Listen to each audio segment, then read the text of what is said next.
माफ़ कीजिएगा, मैं आपसे इस मौजू पर बहस करने के लिए तैयार नहीं हूँ। তৌকির ওসমানী হাফিজাহুল্লাহ সাদ সাহেবের রুজুকে মেনে নিয়েছেন, এই ধরনের একটা অডিও সোশ্যাল মিডিয়ার মধ্যে ঘুরপাক খাচ্ছে। অনেক ভাইরা আমার কাছে এই ভিডিওটি পাঠিয়েছেন, আমি এটাকে খুব ভালো করে শুনেছি। মানুষ কি পরিমাণ মিথ্যাচার করতে পারে একজনের নাম নিয়ে, এই ভিডিওটা আর অডিওটাই হচ্ছে তার জ্বলন্ত প্রমাণ। তো ওই অডিওর মধ্যে তারা এটা প্রচার করতে যাচ্ছে, বিশেষ করে সাদ সাহেবের অনুসারী যারা আছে তারা প্রচার করতে যাচ্ছে, मौलाना साद साहेब ने एलानिया रुजू किया, खुदा के वास्ते इस झगड़े को यहाँ खत्म करे। যে মাওলানা সাদ সাহেব তিনি প্রকাশ্যে রুজু করেছেন, আল্লাহর ওয়াস্তে এই ঝগড়াটাকে এখানেই শেষ করবেন। তৌকির ওসমানী হাফিজাহুল্লাহ, আসলে কি তৌকির ওসমানী হাফিজাহুল্লাহর বক্তব্য কি এটা ছিল কিনা? এটা সম্পূর্ণ তৌকির ওসমানী হাফিজাহুল্লাহর বক্তব্যকে একেবারে পরিবর্তন করে দেওয়া হয়েছে। বরং তৌকির ওসমানী হাফিজাহুল্লাহ কি বলেছে ওয়ার্ড টু ওয়ার্ড আমি আপনাদেরকে বলে শোনাচ্ছি, এবং আপনারা আমার কথার সাথে রেকর্ডিংটাকেও মিলিয়ে নেবেন। अस्सलाम वालेकुम रहमतुल्लाहि व बरकातुहू। माफ़ कीजिएगा, मैं आपसे इस मौजू पर बहस करने के लिए तैयार नहीं हूँ। मैं अपने अल्हम्दुलिल्लाह अल्लाह ताला के पास अपने जो कुछ मैं कहा है उसका जवाब दे अल्लाह ताला के सामने हूँ, आपके सामने नहीं हूँ। मौलाना साद साहब ने अलानिया भी ऐलान तौबा की थी और अलानिया भी रुजू का ऐलान किया था। इसको इसको खामोश नहीं करना चाहिए। और अब आप इसको इस बहस को अगर आप आगे चलाएंगे तो मैं बराए करम मैं इससे मालूम हूँ, इस बहस को आगे हरगिज़ न चलाएं और खुदा के लिए इस झगड़े को ख़त्म करें। अस्सलाम वालेकुम रहमतुल्लाहि व बरकातुहू। তৌকির ওসমানী হাফিজাহুল্লাহ হোয়াটসঅ্যাপের ভয়েস রেকর্ডের মধ্যে উনি একজনকে ভয়েস পাঠাচ্ছেন, ভয়েসের উত্তর দিচ্ছেন। সেই জায়গার মধ্যে তৌকির ওসমানী হাফিজাহুল্লাহ উনি বলেন, কাউকে বলছেন, মাফ कीजिएगा उस मौजू पर आपसे बहस करने के लिए तैयार नहीं हूं, ক্ষমা করবেন, এই বিষয়ে আমি আপনার সাথে তর্ক বিতর্ক করতে প্রস্তুত নয়।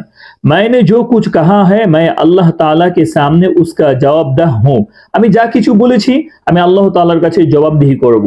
आपके सामने जवाबदेह नहीं हूं, আমি আপনার সামনে জবাব দিতে রাজি নই। मौलाना साद साहेब ने एलानिया भी तौबा की थी। দেখেন কথাটা আবার, মাওলানা সাদ সাহেব নে এলানিয়া ভি তওবা কি থি, যে মাওলানা সাদ সাহেব তিনি প্রকাশ্যে তওবা করেছিল, আর এলানিয়া ভি রুজু কিয়া থা, এবং প্রকাশ্যেও তিনি রুজু করেছিল। এখানে কিয়া এটা নকল করা হয়েছে, অথচ তৌকির ওসমানী হাফিজাহুল্লাহ উনি বলেছেন যে মাওলানা সাদ সাহেব নে এলানিয়া ভি তওবা কি থি, যে মাওলানা সাদ সাহেব প্রকাশ্যে তওবা করেছিল, মাজি অতীতকালের সিগা, আর এলানিয়া ভি রুজু কিয়া থা, আর তিনি প্রকাশ্যেও রুজু করেছিল, অতীতকালের কথা বলা হচ্ছে। ইস বাত কো ফরামোশ नहीं करना चाहिए, এই বিষয়টাকে ভুলে গেলে চলবে না। अगर आप उस बात को आगे चलाएंगे तो बराए करम मैं उस बहस से माजूर हूं, আপনি যদি এই তর্ক বিতর্কের সামনে যদি এগিয়ে নিতে চান, আল্লাহর ওয়াস্তে আমি এই বিষয়ে একেবারে অপারগ। मेरी इस बात को हरगिज आगे ना चलाएं, আমার এই কথাবার্তাগুলোকে আপনারা আগে আর টেনে নিয়ে যান না। और खुदा के लिए इस झगड़े को खत्म करे, আর আল্লাহর ওয়াস্তে আপনি এই ঝগড়াটাকে, এই তর্ক বিতর্কটাকে এখানেই আপনি শেষ করেন। তাহলে এটা ছিল তৌকির ওসমানী হাফিজাহুল্লাহর মূল বক্তব্য। এই মূল বক্তব্য থেকে একেবারে শেষ লাইনটা নেওয়া হয়েছে, আর শুরু থেকে তওবা কিয়া থাটাকে বাদ দেওয়া হয়েছে। এত বড় মিথ্যাচার, এত বড় বড় বড় হাস্তিদের ক্ষেত্রে কেন করা হচ্ছে? যখন মানুষ যখন বাতিল হয়ে যায়, মানুষ যখন তাদের কাছে আর প্রকাশ করার কিছুই থাকে না, তখন মানুষরা এই ধরনের মিথ্যার আশ্রয় নেয়। এখন আসেন এই অডিওটা কোন পরিপ্রেক্ষিতে বলা হয়েছে এটা আমি আপনাদের সামনে খোলাসা করছি। বিশেষ করে আমাকে যারা ভালোবাসেন, আমার দর্শক যারা আছেন, তাদেরকে আমি বলতে চাচ্ছি যে দেখেন, বড় বড় ওলামায়ে কেরাম যারা আছে, তৌকির ওসমানী হাফিজাহুল্লাহ সহ বড় বড় ওলামায়ে কেরাম আছে, আমাদের বাংলাদেশের মুফতি আব্দুল মালেক সাহেব হুজুর, মুফতি দেলোয়ার সাহেব হুজুর, এই ধরনের বড় বড় ওলামায়ে কেরাম যারা আছে, অনেক সময় জজবাওয়ালা কিছু লোক তাদেরকে বিভিন্ন সময় তাদেরকে হোয়াটসঅ্যাপে, তাদেরকে মেসেঞ্জারে বিভিন্ন ধরনের বক্তব্য তাদেরকে প্রেরণ করে, তাদেরকে বলতে থাকে যে হযরত চিল্লায় যাবেন না, হযরত সবগুজারি করবেন না, হযরত অমুক জায়গায় এটা বলবেন না, হযরত অমুক কি কাফের হয়ে গেছে কিনা, হযরত এটা হয়েছে কিনা, এই ধরনের বিভিন্ন ধরনের বক্তব্যগুলা তাদেরকে দিয়ে থাকে।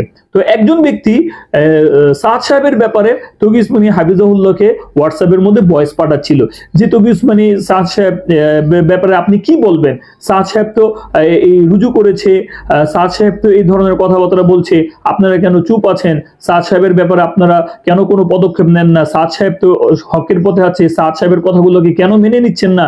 এই ধরনের একজন জজবাল লোক যখন তৌকি উসমানী হাফিজাহুল্লাহকে বারবার ডিস্টার্ব করছিল, তখন গিয়ে তৌকি উসমানী হাফিজাহুল্লাহ ওই লোকটার হোয়াটসঅ্যাপ ভয়েসের উত্তরে এই কথাটা বলেছে যে দেখেন আপনি সাদ সাহেবের বিষয়ে এই ধরনের কথাবার্তা যে বলছেন, আমি আপনার সাথে এইসব বিষয়ে কোনো তর্ক বিতর্ক করতে চাই না, কেননা ইতিপূর্বে সাদ সাহেব তওবা করেছিল, প্রকাশ্যে রুজু করেছিল, তারপর আবার সে এই ধরনের কথাবার্তা আবার সামনে নিয়ে আসছে, এই ধরনের কথাবার্তা এর আগেও এটা করেছে, আমি এইসব বিষয়ে কোনো কথাই বলতে চাই না, আল্লাহর হস্তে আপনি আর হোয়াটসঅ্যাপে মেসেজ পাঠিয়ে আমাকে ই করবেন না, আপনার সাথে তর্ক বিতর্ক আপনি এখানেই শেষ করেন।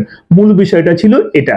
কিন্তু দেখেন এই জায়গার মধ্যে সম্পূর্ণ তৌকি উসমানী হাফিজাহুল্লাহর কথাটাকে একেবারে কাটছাট করে সংক্ষেপে একটুখানি বর্ণনা করে বলা হচ্ছে যে তৌকি উসমানী হাফিজাহুল্লাহ যদি সাদ সাহেবের বিষয়টাকে মেনে নেয়, কেন দারুল উলুম মানতে পারছে না, কেন ওলামায়ে কেরামরা মানতে পারছে না, নিঃসন্দেহে ওলামায়ে কেরামরা এই বিষয়গুলো রাখে। ও আমার ভাই, আপনারা যদি তৌকি উসমানী হাফিজাহুল্লাহর আরো চিঠিপত্র দেখেন সাদ সাহেবের ব্যাপারে, ওই জায়গার মধ্যে তৌকি উসমানী হাফিজাহুল্লাহ তার অবস্থান সাদ সাহেবের ব্যাপারে একেবারে স্পষ্ট করে দিয়েছে।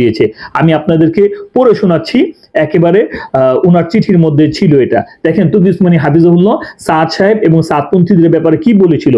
अल्हम्दुलिल्लाह तबलीग जमात बहई से मजमूई बहुत काबिल तारीफ का काम कर रही है और उसमें काम करने की तरगीब देना बहुत मुफीद है। हम खुद भी बफदलिही ताआला मुसलमानों को उसकी तरगीब देते हैं।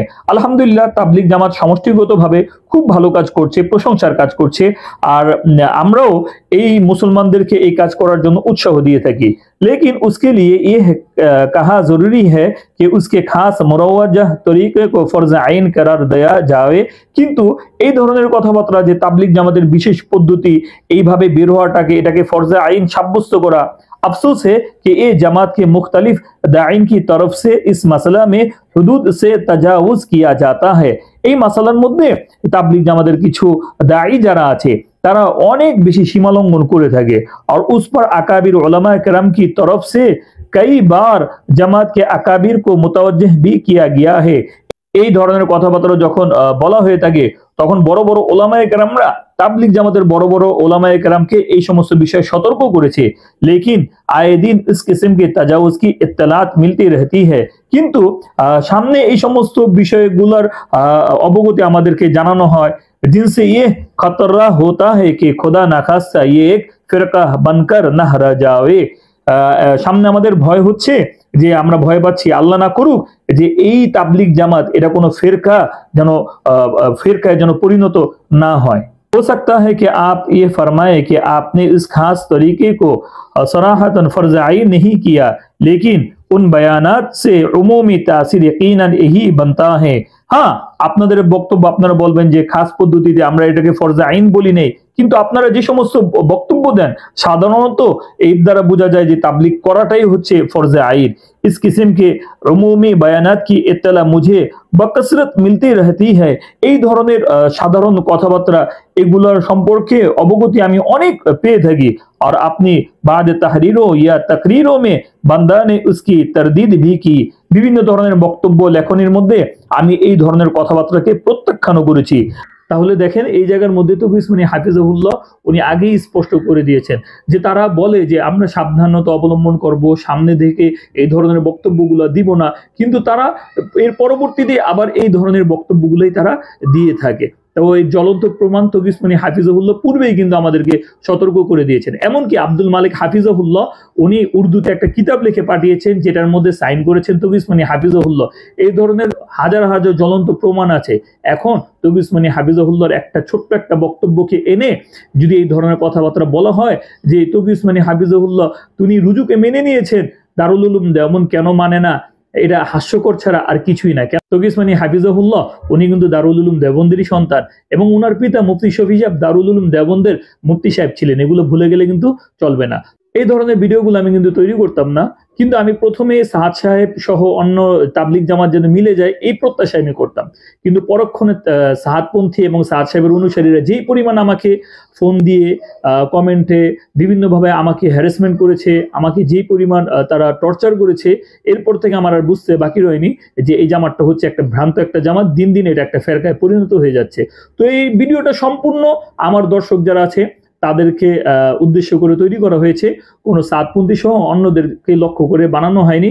অতএব তারা আমার ভিডিওটি না দেখলেই চলে। প্রিয় দর্শক, এটাই ছিল সাতপন্থী এবং তার অনুসারীদের মিথ্যাচারের একটা নমুনা, যেটা আপনাদের সামনে তুলে ধরলাম। আপনাদের যদি এই বিষয়ে কোনো মন্তব্য থাকে তাহলে কমেন্টে আমাকে জানাতে পারেন। আর ভিডিওটি ভালো লাগলে অবশ্যই লাইক কমেন্ট শেয়ার করবেন। সেই পর্যন্ত সকলেই ভালো থাকবেন, সুস্থ থাকবেন। আসসালামু আলাইকুম রহমতুল্লাহ।